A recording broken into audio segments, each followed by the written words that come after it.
Thanks very much. Great to be back across this side of the ditch. It's fantastic for Sheep Genetics to arrange this event, and fantastic to have a room full of people that are passionate about genetics. My voice is giving away a little bit. That's a combination of a cold and getting reacquainted with Aussie Reds last night.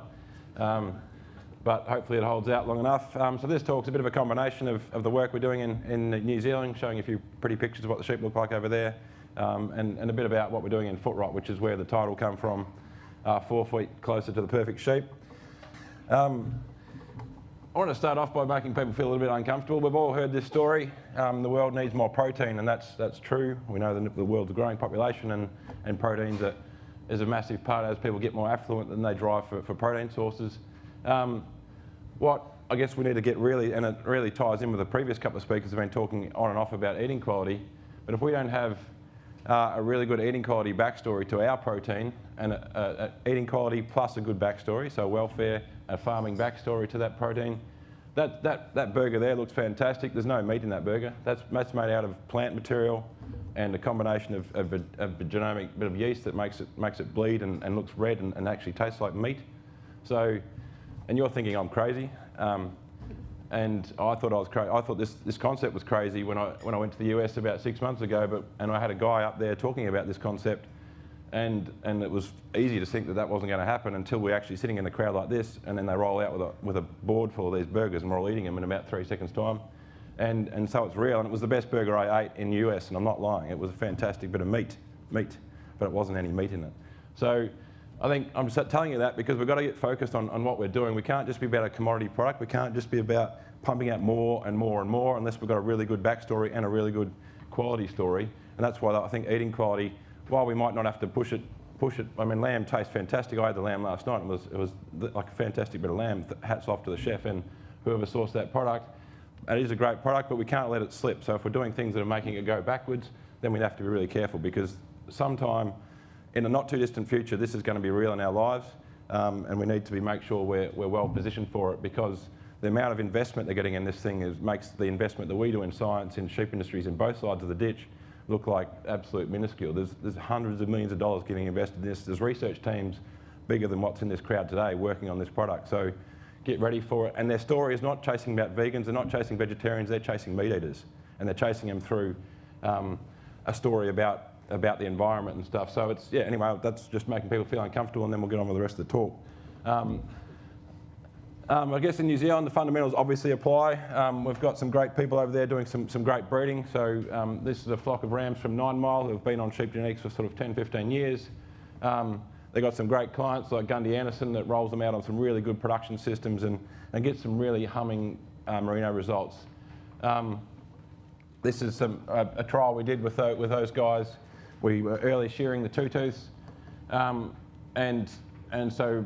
they go through and they class those sheep every year. And the Royals in that situation, they're two-tooth sheep.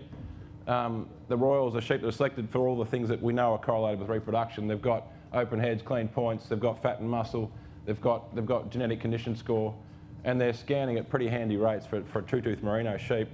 And they're delivering that in the paddock. And the older using their system are scanning or weaning sort of in excess of 130, and really, really productive systems. So they're really exciting to be working with people like that are really making Merino achieve what we know Merino can by getting genes and nutrition and sorting them up together. Just want to quote a guy that lectured me when I was at university not too far up the road.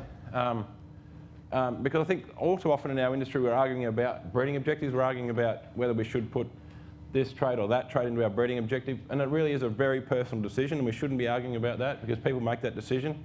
What we're all about is helping people do the best job. Once you've got a breeding objective, do the best job of achieving that breeding objective, and so achieving the ideal genotype for a particular task really rings true to me, because there's different environments, there's different beliefs, there's different whatever, but in this room we know we've got the power to really make whoever's breeding objectives hum by combining all the great technologies that we've got, and as they improve over time, the better we can make that hum, because we've got it's imperative for us to make genetic gain somewhere close to what is potential, because at the moment, particularly in Merino, obviously, we heard from Luke yesterday, we're just not anywhere near the potential we are for making genetic gain. So we shouldn't be arguing about what our breeding objective is, because that's a personal thing. We should be arguing about how we really hum and help us achieve that. So I've been over the ditch for 4 years or 4.5, and so it's a bit of a look-see back about what has changed in that time. One thing that's changed is that bloke's got a hell of a lot more work. So he's our muscle and fat scanner. So when I went over there, he was doing a few flocks. He's never bought me a box of beer, but he should, because he's got a hell of a lot more clients now. So all of our merino industry is essentially scanning for muscle and fat, and starting to use that in their breeding objectives. So that bloke's got a lot more work.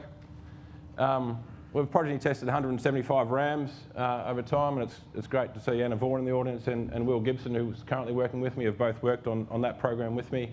They do all the work. I just come up and stand about and talk about it. But yeah, so we've done a lot of progeny testing essentially because we had to catch up. We had, like, the industry over here has obviously has done a lot of CPT progeny testing over time. We had a short window of time to get in there and link up flocks because most of our flocks weren't on sheep genetics. And so it was about improving that, and we obviously need to have a system where we could get linkage and get these flocks working together. And so in combination with that, we've done a lot of work around awareness of breeding values and assisting with ram selection. So our team works a lot with our stud breeders to take it from basic information through to breeding values, and it's all coming through sheep genetics. So all our genetic evaluation is done through sheep genetics. One of the things that is our biggest impediment to expanding the merino in New Zealand is foot rot.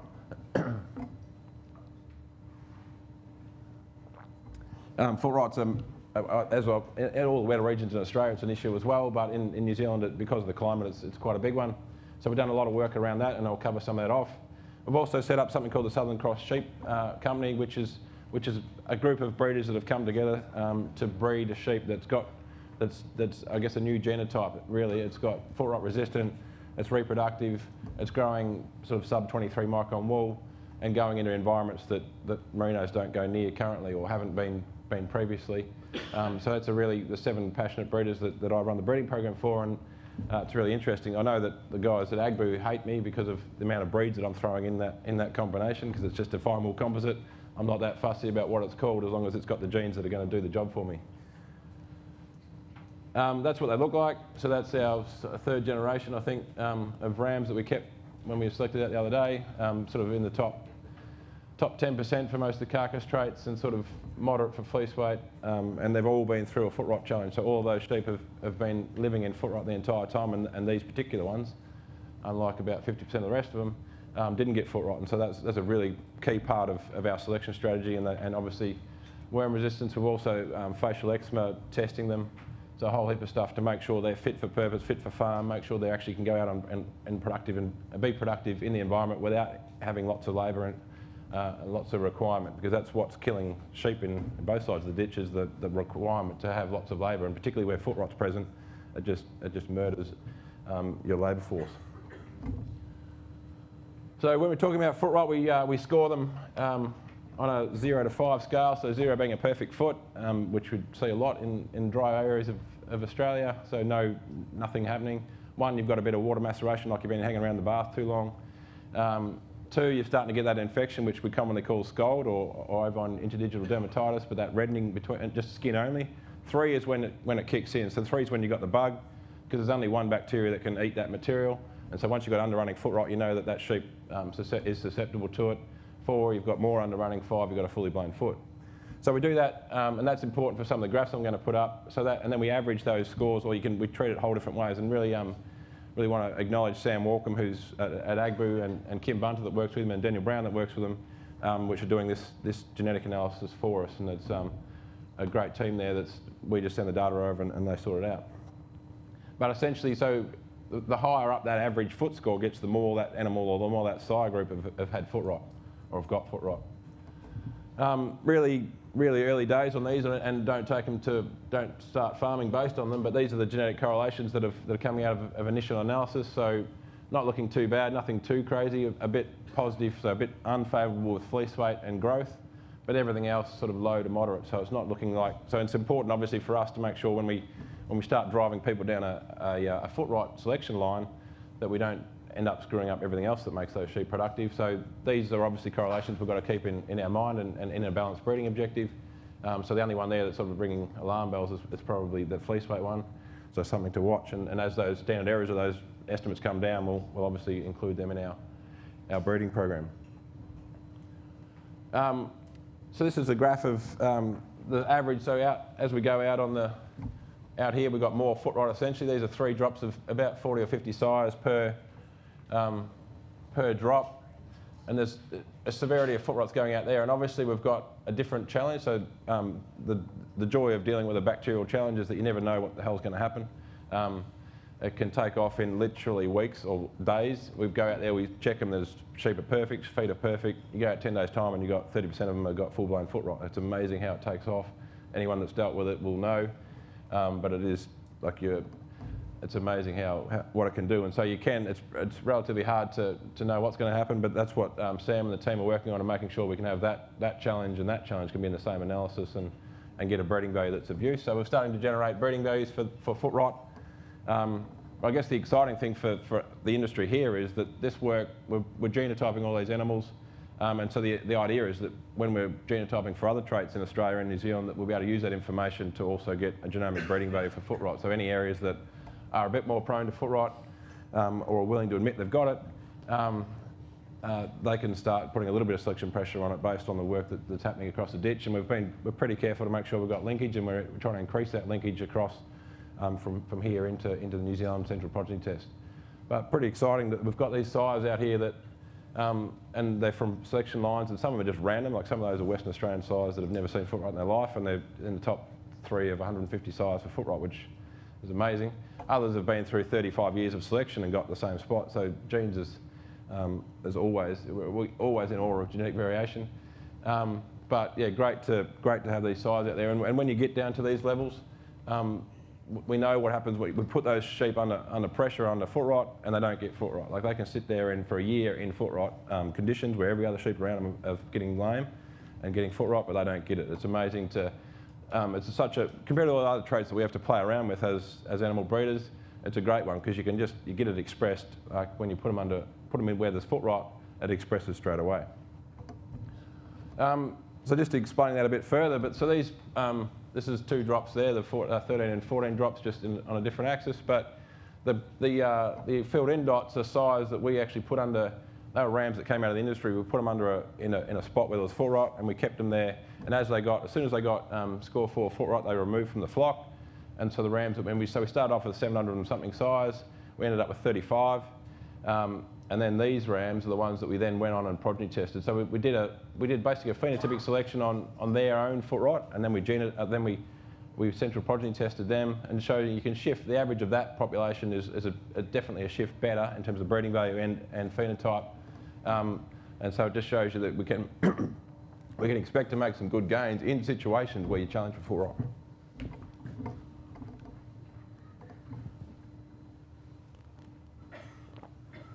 That's just a photo of some sheep. I thought it would break it up.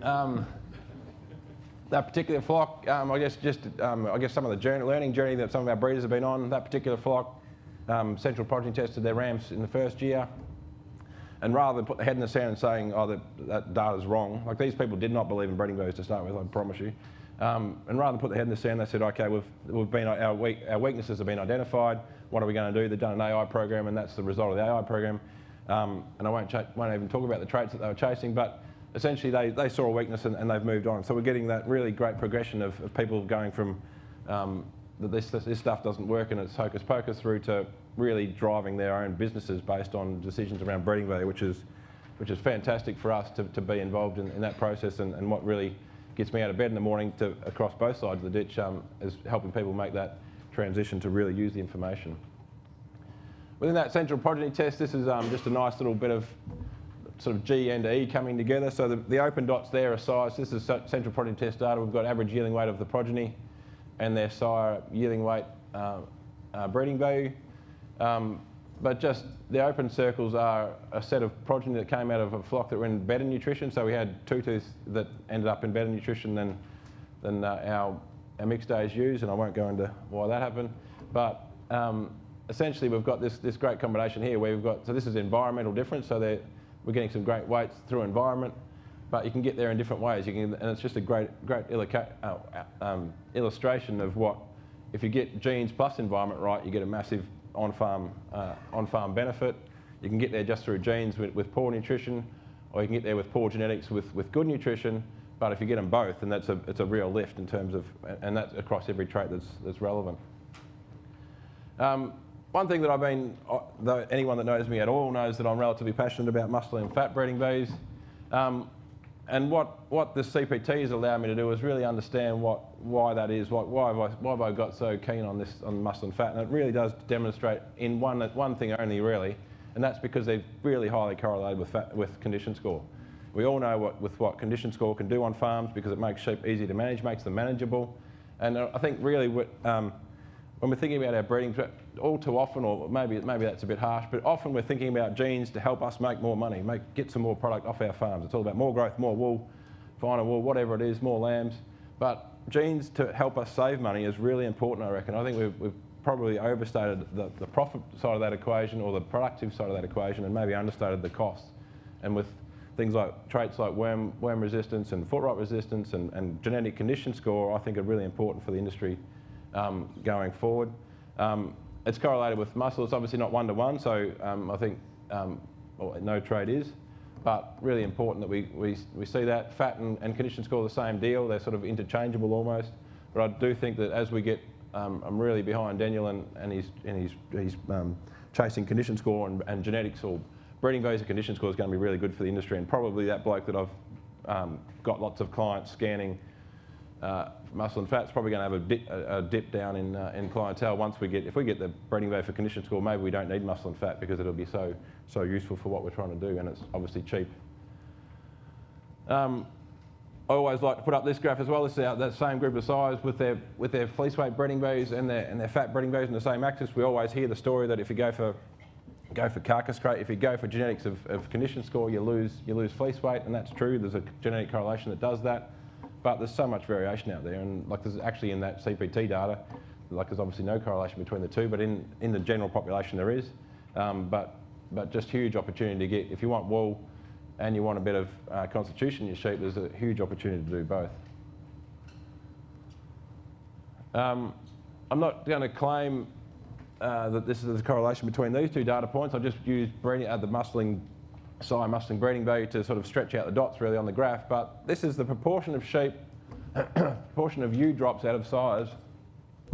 Voice is gone. Proportion of ewe drops out of size that, and they've had 4 opportunities to get culled. So the 13 drop ewes, they got culled if they were dry, they got culled if they didn't bring their lambs in, they got joined again and they got culled again if they were dry, and then same if they didn't bring their lambs in.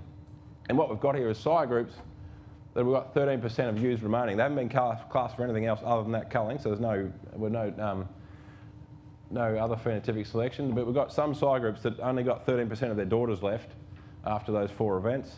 We've got other sire groups that have got 93% of their daughters left after those culling events. So there's massive variation in obviously reproduction and bringing those lambs in. So the more we get every merino breeder in the room, the more we get NLW, get all the traits we need to get NLW, the more important.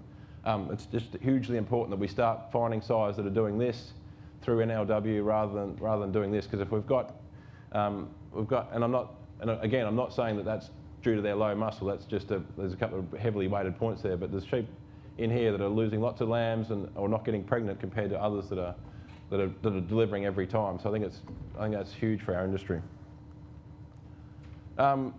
Really quick spiel on, so that's sort of what we're up. I think there's some really exciting times ahead for the industry through the sensor technology that's coming forward. We've got technologies going to come at us like a wall coming forward, and we're all going to have to get to deal with that. And I really appreciated the guys yesterday talking about we're going to get lots of data. We need to work out what we're going to do with it.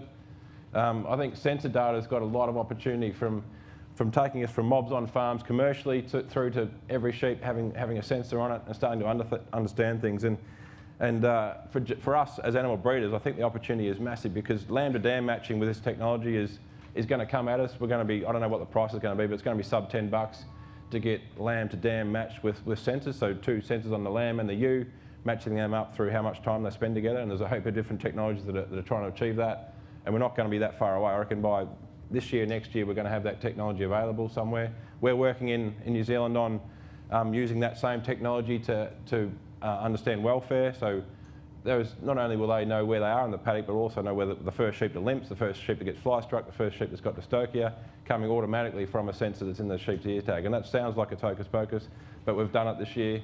We've got sensors on sheep that are doing that. And I think if you think as animal breeders, we think about you can pick up mating events, so you know when they got pregnant based on what the accelerometer said. We're looking at whether you can actually match ram to ewe, but that's obviously a bit dodgier. But so you're getting date of mating, you're getting date of birth, because that's a really clear accelerometer pattern on a sensor.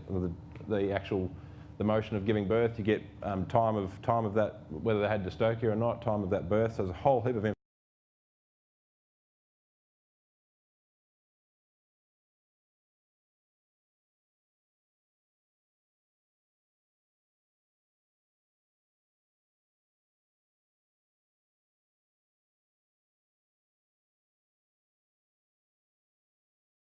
happened. We don't understand if that was a snow event that day. We don't understand why that lamb didn't make it. So the more we build that data set, the much more accurate we're going to be making really important decisions about our breeding ewes. And that's the sort of, I guess, that's what we're going to be cruising around with our augmented glasses and getting that live feed. It's going to be pretty exciting stuff. And yeah, all linking up all this data, I think there's just this massive opportunity with all this information coming together, getting put in and getting in ways that we can deal with that information, because we don't want a wall of information. We want to make selection decisions, and that is the size of the chip that can do all that stuff I'm talking about. We're not talking about some massive thing like when it gets printed down, it's going to be exciting.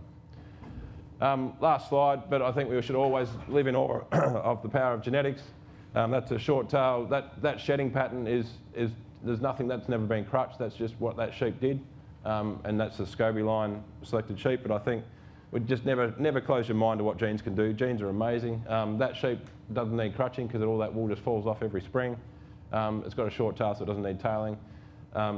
So yeah, lots of power out there to really open our minds to what we can do with genetics, rather than just thinking about how much product we can crack out. We can actually think about how much money we can save with using genes. Thank you very much. So, Mark, I'm just wondering if you could, I suppose, give a quick insight of some of the up-and-coming things that you're doing in New Zealand. Obviously, you've just shared with us what you're doing in a technology space, but in terms of analyses and things like that?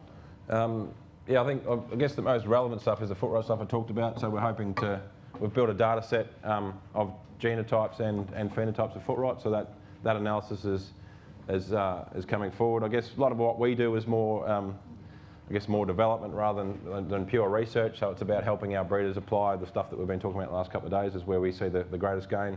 Applying good nutrition principles across the flock, so we're reducing lamb mortality. But I think getting our breeders doing NLW is probably, I reckon, #1 ticket item, is making sure we've got all the right data so that we're getting reproductive information collected and using that effectively. Going back to your picture at the front there, on that burger, we lamb down, just a little sideshow, 25,000 Pole Dorset lambs. We're mainly in the Merino wool. But is that a threat, like in 20 years' time? Should we still be in crossbred lambs, meat? I think it's a you can call it a threat or an opportunity. I think the threat is if we just ignore it. Like the threat, if we think it's not going to happen, that's a big threat. If you've got a good production system, you've got a good eating quality experience, it's still going to be, all of us are going to go out at some point and want to eat the real thing. And I reckon everyone in the audience is always going to eat the real things, but the consumers we're dealing with, some of them won't care. They're eating a burger. So I think we have to make sure we've got that eating experience right through both consumer perception of how we're doing our job on farms, to make sure our welfare standards are high, make sure everything's right, and people are proud of the system that we're producing that animal within, and make sure we've got that eating quality experience. So I think the risk is that we just keep this commodity line and just keep pumping out lamb and not thinking about that consumer, because that's what will bite us. I don't think it's a massive risk to lamb production, because it's such a specialist thing in the world, really. Beef, I think it's going to do a bit of damage to grinding beef in the next 10, 15 years for sure. There's a massive investment in that. It's not a little tin pot setup. It's Bill Gates putting hundreds of millions of dollars in. Really good stuff, Ferg. I was wondering if you've done any work on the economic side of foot rot. No, but I know you have. We've just got, so we've got a few sets of data, and that's part of the work program coming forward is to, so now we really do understand the impact of genetics on production. So some of our flocks have got foot rot and we measure production, and so we're starting to get some really good estimates of what that would mean on farm. We know that like everything goes down really fast when they've got foot rot. Like we're talking 300 grams of wool, half a condition score, and like, yeah, like that foot rot is, once they've got foot rot, we all know what happens. Yeah, so I think we've got to estimate them properly going forward. I know you've done some great work on that, and we need to yeah, do the same in our production systems. But I think the economic cost is both how much it just slaughters your labour force, and like the mental cost of foot rot is huge as much as the economic cost. And I think somehow we've got to value that, because once a shepherd's been through or a farmhand's been through a year of foot rotting sheep, they want to go in a dairy. Like there's no joy there. Mark, interesting to see you've gone with SGA, knowing what happens both sides of the ditch.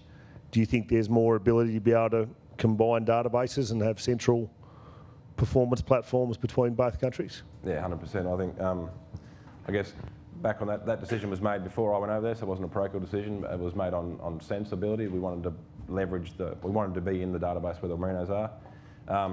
But I do think we're doing the same, like we've got the same analysis on both sides of the ditch, and I think obviously, and Daniel's done some work about whether there's any GBE that's really happening across there, and there's very little. So I think, yeah, there's a really good opportunity to combine our, and I think there's some good moves in that front, and that with MLA sort of starting to partner with beef and lamb genetics, like it's really, really exciting stuff that we're actually getting together, because we're going to be fighting impossible foods. We're not going to be fighting each other. Like it's about how we as a red meat industry get together and market really well, because we're going to get taken out by plant-based meat if we don't get together and sort ourselves out.